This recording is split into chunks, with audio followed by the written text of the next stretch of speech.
ఈరోజు ఏలేరు వరదలకి నాలాపల్లి, రావణక్కపేట, అలాగే అదేవిధంగా మల్లవరాలు, లక్ష్మీపురం ఇవన్నీ కూడా జలమయం అయిపోయినాయి. ఎక్కడ కూడా ఒక ఇంచుమించు మోకాళ్ళ లోతు నీళ్ళలో ఉన్న పరిస్థితి మొత్తం అంతా. ఇంకా మధ్యాహ్నానికి ఇంకా ఇంకొక అడుగు 2 అడుగులు కూడా పెరిగే అవకాశం ఉంది. కాబట్టి రైతులు మొత్తం నష్టపోయి ఉన్నారు. అలాగే ఇక్కడ ఈ 2-3 గ్రామాల్లో పూర్వం డ్రైన్కి వెళ్ళి కాలువలు ఏదైతే ఉన్నాయో అవన్నీ ఆక్రమణకు గురయ్యి పూడుకుపోయి నీరు బయటికి వెళ్ళట్లేదు. అదొక ఎఫెక్ట్. అది వెళ్తే ఇక్కడ జమ్మేరు, రావణక్కపేట అయితే జమ్మేరులో నీరు కలుస్తుంది, అక్కడైతే మీది పెదేరు, ఇక్కడ నాగులపల్లి అయితే పెదేరులో నీరు కలుస్తుంది. ఇవన్నీ కూడా గత ప్రభుత్వంలో ఎవరు కూడా దృష్టి పెట్టక రైతులకి సపోర్టెడ్గా ఏ విధమైన దృష్టి పెట్టలేదు. ఇప్పుడు ఏంటంటే వచ్చిన డ్రైన్ వాటర్ బయటికి వెళ్ళాలి. బయటికి వెళ్ళడానికి పూర్వం ఉన్న కాలువలు ఏమున్నాయో కాలువలను ఎట్టి పరిస్థితుల్లోని ఎఫ్ఎంబి ప్రకారం గవర్నమెంట్ రికార్డు ప్రకారం ఏమున్నాయో ఓపెన్ చేయించి తవ్వించే బాధ్యత ఇటు నాగులపల్లి కానీ, రావణక్కపేట కానీ, మల్లవరాలు కానీ ఓవరాల్గా నియోజకవర్గంలో రేపు జరగబోయేది ఏంటంటే ఎక్కడైతే కాలువలు దగ్గరికి పూడుకుపోయి ఆక్రమణకు గురైనాయో అవి ఓపెన్ చేస్తేనే వరదలో కొంత నీరు మనం బయటికి సముద్రానికి వెళ్ళి కాలువలు కనెక్ట్ చేసుకోవడానికి అవకాశం ఉంటుంది. కాబట్టి ఆ విధంగా పనిచేయడానికి అవకాశం ఉంటుంది. ఆ విధంగా మరి కూటమి ప్రభుత్వం పనిచేస్తుందని తెలియజేస్తూ దీనికి మీకు 2 ఇబ్బందులు మన నియోజకవర్గానికి. నీళ్లు లేకపోతే ఎండిపోతాం, అవును కదా. ఇదివరకు 5 ఏళ్ళు ఎప్పుడైనా ఎండిపోయినా మేము ఉన్నప్పుడు అటువంటి దానికి పురుషోత్తపట్నం తెచ్చాం 1800 కోట్లతో. ప్రాజెక్టు పెట్టాక జగన్ వచ్చి ఏం చేశాడు, 5 ఏళ్ళు దాన్ని పక్క పెట్టాడు. మళ్ళీ మొన్న మనం మొదలెట్టాం లేదా, ఊడుపులు పురుషోత్తపట్నంతో అయినా అంతేంటంటే ఇటు ఇచ్చాం, పీబీసీకి ఇచ్చాం, 2 ఏళ్ళు ఇచ్చాం.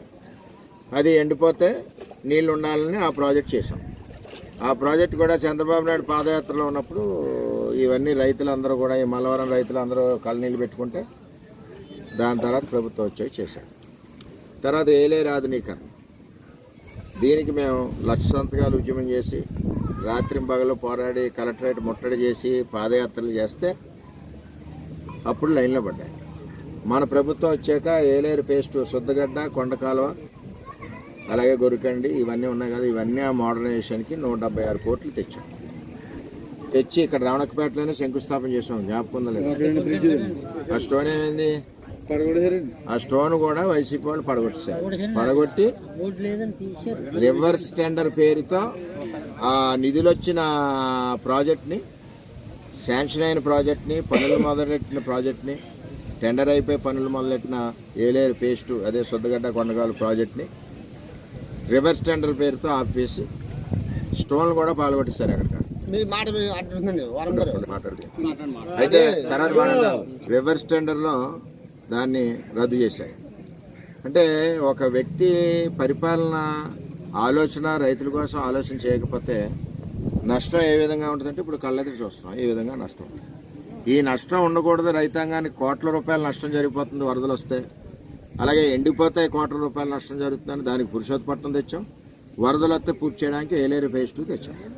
తెచ్చిన పనులు ఎవరన్నా సరే ప్రారంభించుకుంటారు, ఒక డబ్బులు బాగానే వచ్చినాయి. దాని వెనకాల నా కష్టం కూడా 2-3 సంవత్సరాలు తిరిగాను ఆఫీసుల చుట్టూ పర్మిషన్ తేడానికి. అవి తెచ్చి మొదలు పెట్టాక ఆపివేయడం మా అందరికీ కూడా బాధాకరం. నేను ఇక్కడ మన రైతాంగం మీరే కాదు, మా ఊళ్ళో రైతులు కానీ అందరికీ కూడా 3 మండలాల్లో, ఇది ఒక గొల్లప్రోలు టౌన్కే కాదు, ఇది కొత్తపల్లి మండలం, రావణక్కపేట, మల్లవరాలు, ఇటు నాగులపల్లి ఇవన్నిటిలో కూడా రైతాంగానికి ఇబ్బందికర పరిస్థితి. అటు మాదాపురం, కోలంక, దక్షిణార్సాపురం, అలాగే ఇంకా మన రాపర్తి ఇవన్నీ కూడా ఇటువంటి ఇబ్బందులు ఉండకూడదని మనం అది తెచ్చి శాశ్వతమైన పరిష్కారం మన రైతులు చేయాలని ఆలోచనతో తెచ్చాం. దాన్ని రద్దు చేశారు. ఇప్పుడు ఏంటంటే ఏదైతే ఎలక్షన్లో కూటమి ప్రభుత్వంలో చంద్రబాబు నాయుడు గారు మాట ఇచ్చారు, కళ్యాణ్ గారు మాట ఇచ్చారు, నేను మాట ఇచ్చాం. ఇప్పుడు మళ్ళీ దీన్ని తిరిగి టెండర్కి పిలిచి మళ్ళీ మొదటి నుంచి మొదలెట్టాలి. వైకుంఠపాలిలో పాము మింగేసినట్టు మింగేశారు గత ప్రభుత్వంలో.